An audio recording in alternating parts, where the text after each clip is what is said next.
बिस्मिल्लाहिर्रहमानिर्रहीम।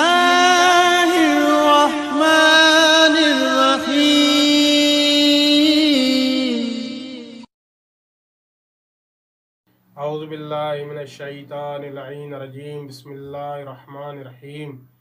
अल्हम्दुलिल्लाहि रब्बिल आलमीन। अस्सलातु वस्सलामु अला अशरफिल अंबिया वल मुरसलीन व आलिहि तय्यबीन ताहिरीन अल मासूमीन। अम्मा बाद फ़क़द क़ाल सुब्हानहु व तआला फ़ी किताबिल मजीद। बिस्मिल्लाहिर्रहमानिर्रहीम। वक़िफ़ूहुम इन्नहुम मसऊलून। मुअज़्ज़िज़ सामिईन व नाज़रीन इकराम, मोहब्बत अहले बैत जे उनवान सां छही नशस्त में ज़िक्र कंदासीं त मोहब्बत अहले बैत जे छा मरातिब ऐं छा मक़ाम आहिनि क़ुरान जी नज़र में।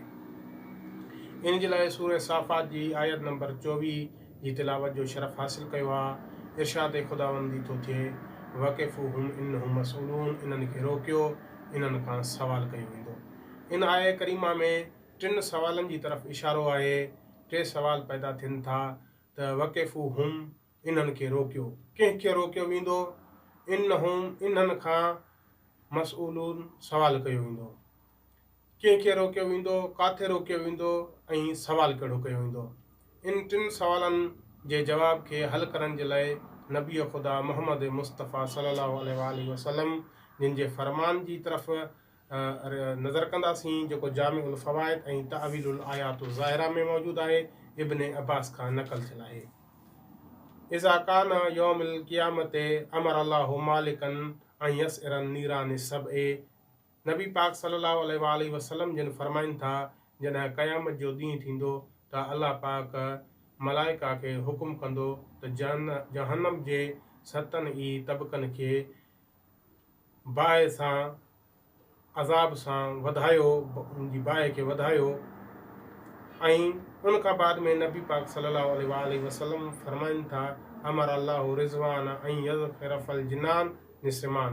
जन्नत जे 8 ई तबक़नि खे सींगारियो।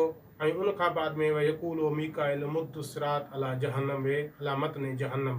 अल्लाह पाक हुकुम कंदो मीकाइल खे त सिरात खे छिके जहन्नम जे किनारे ताईं पहुचा। वयकूलो जिब्राईल इनसब मीज़ानिल अदल तहतिल अर्श। अल्लाह पाक हुकुम कंदो जिब्राईल खे, जिब्राईल तूं अदालत जो मीज़ान नसब कर अर्श जे हेठियां। उन खां बाद नबी पाक सल्लल्लाहु अलैहि वसल्लम जी तरफ़ मुखातिब थी करे अल्लाह ताला फरमाईंदो, या मोहम्मद क़र्रिब उम्मतिक लिल हिसाब। तूं पंहिंजी उम्मत खे हिसाब जे लाइ क़रीब कर।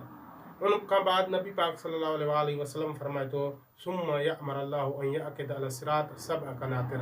अल्लाह ताला हुकुम कंदो मलाइका खे त पुल्ले सिरात ते 7 सेतरा, 7 चौकियूं नसब कयो, 7 चौकियूं हणो।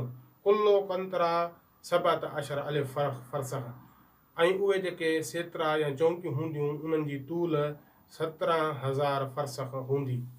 उन खां बाद में नबी सल्लल्लाहु अलैहि वसल्लम फरमाइनि था, सुम्म यसअलून हाज़िल उम्मते निसाइहिम व रिजालिहिम। पोइ मुंहिंजी उम्मत खां, चाहे उहे औरतूं हुजनि या मर्द हुजनि, उन्हनि खां सवाल कयो वेंदो फ़ी कंतरतिल ऊरा, पहिरें सेतरे, पहिरें चौकी ते। कहिड़ो सवाल कयो वेंदो?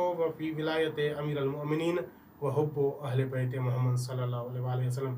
अली अमीरुल मोमिनीन जी विलायत जे बारे में सवाल कयो वेंदो ऐं मां मोहम्मद जी मोहब्बत जे बारे में सवाल कयो वेंदो। इन फ़रमान में जा 3 सवालनि जा जवाब वाज़े थी विया त उहा जाइ जेका हूंदी, पहिरियों सेतिरो हूंदो जिथे रोकियो वेंदो ऐं रोकियो जनाब मोहम्मद मुस्तफ़ा जी उम्मत खे वेंदो। ऐं जेको सवाल कयो वेंदो उहो मोहब्बत अहले बैत अलैहिस्सलातु वस्सलाम जे बारे में ऐं अली अमीरुल मोमिनीन जी विलायत जे बारे में सवाल कयो वेंदो। उन खां बाद में इन हदीस जे आख़िर में नबी पाक फरमाइनि था, फमन अता जाज़ कंतरतिल ऊला। जंहिं वटि मोहब्बत अहले बैत हूंदी, उहो पहिरें सेतरे खे किरास करे वेंदो। ऐं जंहिं वटि मोहब्बत अहले बैत न हूंदी, उनखे मलाइका जहन्नम जी तरफ़ धिको ॾींदा ऐं ॿधे मुंहुं उहो वञी जहन्नम में किरंदो। आख़िर में ख़ुदावंद मुताल कंदो आहे त असांखे मोहब्बत मोहम्मद ऐं आले मोहम्मद नसीब करे। वस्सलामु अलैकुम वरहमतुल्लाह।